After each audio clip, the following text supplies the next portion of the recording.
Não é soberbo o meu coração, nem altivo o meu olhar.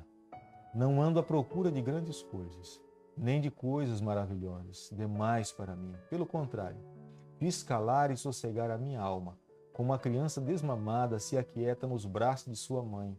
Como essa criança, a minha alma para contigo. Salmo 131, verso 1 ao verso 2. Que Deus o abençoe no decorrer desse dia, que este seja um dia de bênção na tua vida e na minha vida, que nós possamos a cada dia vivermos uma vida dependente no Senhor.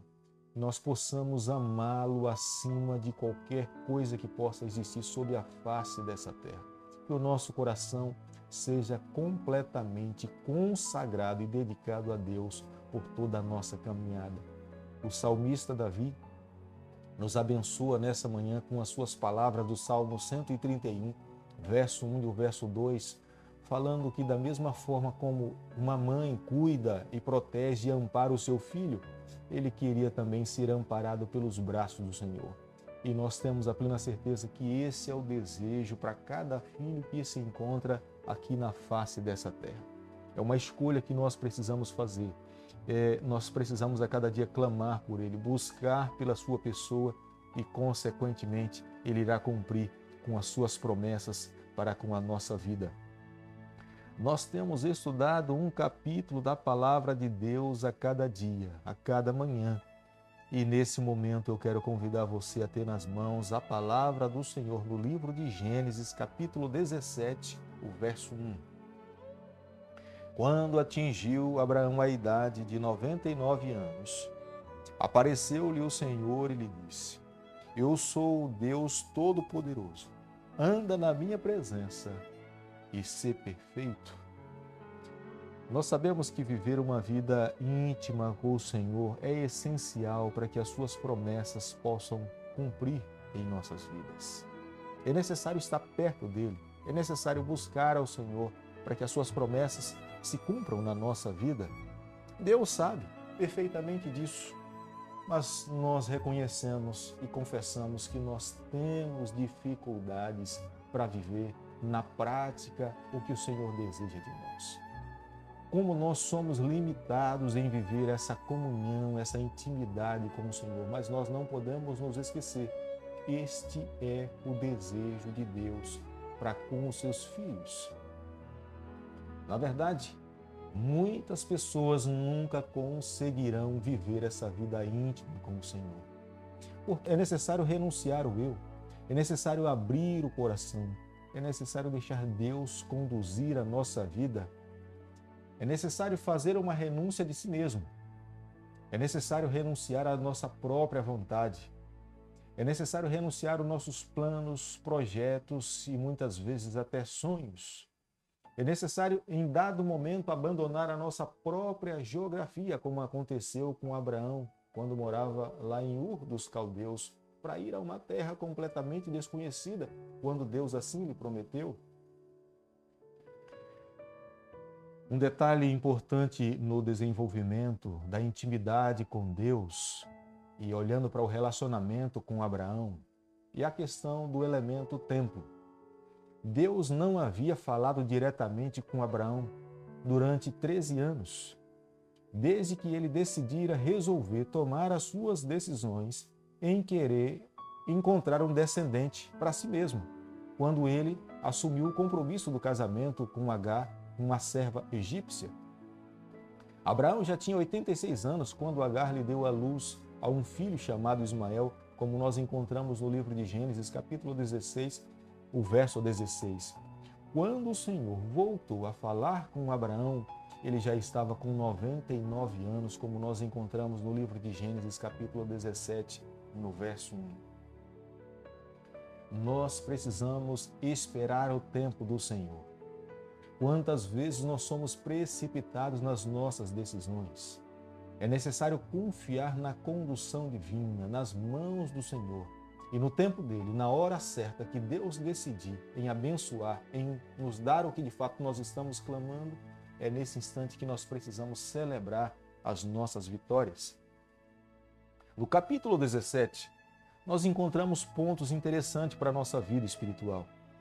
A primeira delas aqui é que Deus muda o nome de Abrão para Abraão.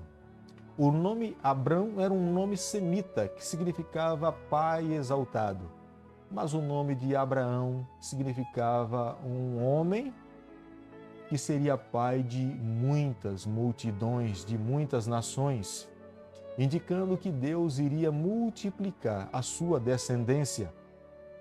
Deus, na verdade, respeitava a individualidade de cada pessoa que ele mudava o nome, conforme as características específicas dessa pessoa. Quando nós olhamos para a genealogia de Adão, nós podemos ver que os nomes dados por Deus eram nomes que de fato caracterizavam com cada pessoa e mediante as promessas que Deus também estava derramando sobre a vida daquele filho. Havia uma lógica divina em colocar um nome em cada pessoa. Todavia, entretanto, o pecado causou uma separação entre Deus e os seres humanos.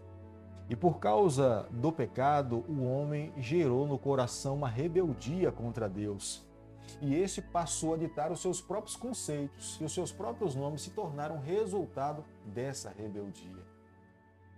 Até então, Abraão possuía um nome dado por seu pai, Tera, mas ao mudá-lo para Abraão e de Sara para Sarai, Deus novamente estava estabelecendo um princípio sobremodo importante que nós precisamos levar em conta nessa manhã. Quando Deus está dando um nome para um dos seus filhos, Ele está reclamando, Ele está dizendo para esse filho, você não pode se esquecer, eu paguei o preço pela tua vida, você me pertence e você foi chamado para cumprir os meus propósitos.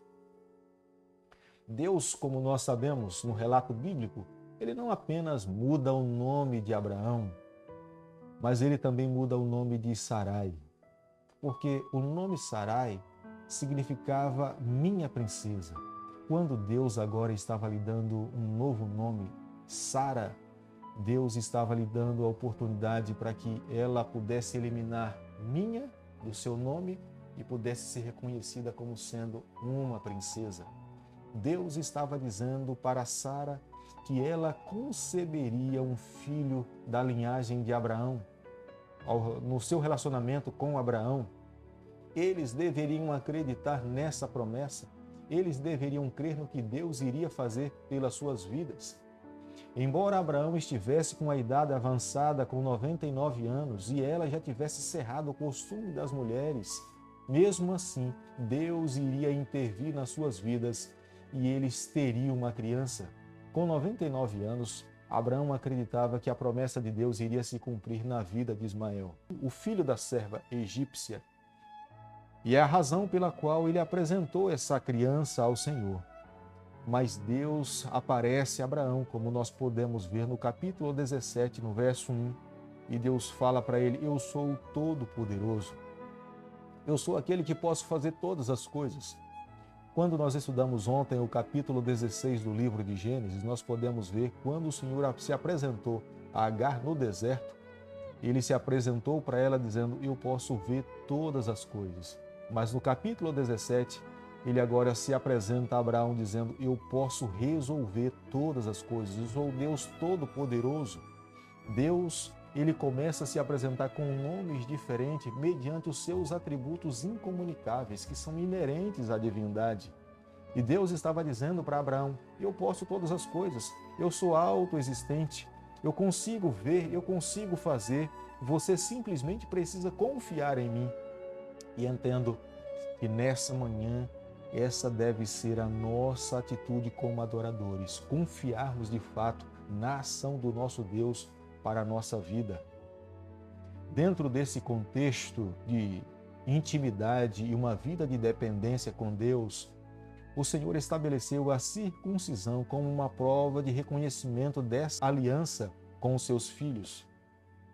Apesar dos erros de Abraão e de Sara, Deus continua seguindo com as suas promessas, ele não recuou. As alianças bíblicas geralmente são sinalizadas com alguns sinais físicos, como nós podemos ver no livro de Gênesis capítulo 9, verso 12, Êxodo 31, verso 13 e 17, Lucas capítulo 22, o verso 20. Deus ordenou para Abraão que todos os filhos da promessa, após aquela geração, naquela geração, eles deveriam ser circuncidados. Isso indicava que todos os filhos eleitos daquela comunidade deveriam passar pela circuncisão e pertenciam a essa nova aliança. Nesse contexto, a circuncisão serviu como um sinal distintivo teocrático da descendência de Abraão. O restante da história, como nós conhecemos da história bíblica, revela que a simples circuncisão da carne era ineficaz como símbolo de consagração a Deus se o coração e os ouvidos do povo não estivessem consagrados a Deus, como nós encontramos no livro de Deuteronômio, capítulo 10, o verso 16, Jeremias, capítulo 4, o verso 4. E é impressionante é que Abraão obedece à ordem de Deus. E a partir dali, estava Ismael com 13 anos de idade, ele pega Ismael e circunda Ismael, e ele com 99 anos, e ele também é circuncidado. E os seus filhos, os seus funcionários, escravos que pertenciam à sua casa, todos eles também foram circuncidados. Meu amigo, nessa manhã eu quero terminar realçando um ponto importante na palavra de Deus no livro de Gênesis, capítulo 17. É uma vida de obediência, é confiar na palavra do Senhor, é crer que nós fomos comprados pelo sangue de Jesus Cristo na cruz do Calvário. Se nós aceitamos a aliança e viver uma aliança com o Senhor, nós não mais podemos viver para nós, nós temos que viver para o Senhor, para os seus propósitos, para os seus ideais. Vivendo dessa forma, tenha certeza que nós estaremos agradando ao Senhor. Querido Pai, nessa manhã nós nos colocamos em Tuas mãos, nós entregamos a nossa vida nas Tuas mãos. Nós queremos que o Senhor conduza a nossa trajetória. Fica conosco no decorrer desse dia. É o nosso pedido, é a nossa oração e nós fazemos em nome de Jesus. Que o Senhor te abençoe e te guarde. Que Ele faça resplandecer o seu rosto sobre você. Que Ele tenha misericórdia de você. E sobre você, nessa manhã, Ele levante o seu rosto e conceda a sua paz, em nome de Jesus.